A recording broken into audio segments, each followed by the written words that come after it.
At lalaking naligo sa Pasig River na lunod. Kung ano pong nangyari sa kanya, alamin natin sa report ni Jim Tejano.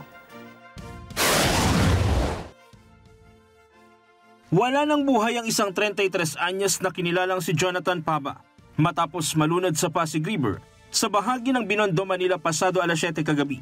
Ayon sa pinsan nito, nagkakasiyahan anya sila ng mga katrabaho at ang biktima sa barracks nang biglang mangulit sa kanyang mga kasama. Pumilit na po siya. Wala, iniila na po yung mga kasama namin. Kaya inano ko po siya. Panres ko po siya, inawakan ko sa katawan. Talagang nagpumiglas po siya na, di, ako na lang. Nagwala siya yan. Tamaya, nung sabi niya, huwag ka sumunod ha. Sinakal niya po ako. Sabi niya ganun, huwag ka nang sumunod. Maya, tumalon siya. Sakasakalin kita, tumalon siyang ganun. Nagbabala ang pinsan sa biktima, subalit hindi ito nakinig. San, huwag mo nang pilitin yung sarili mo dyan kasi malulunod ka lang dyan. Nakatatlong pangatlo niya po, lumubog na po siya.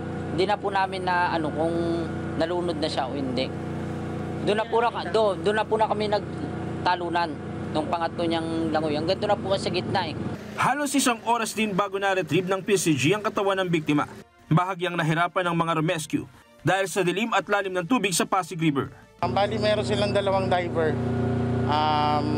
Bandang 9, pagdating namin ng scene, nagre-rescue sila, retrieval na. Yun nga, naituro ng pinsan kung saan banda huling nakita.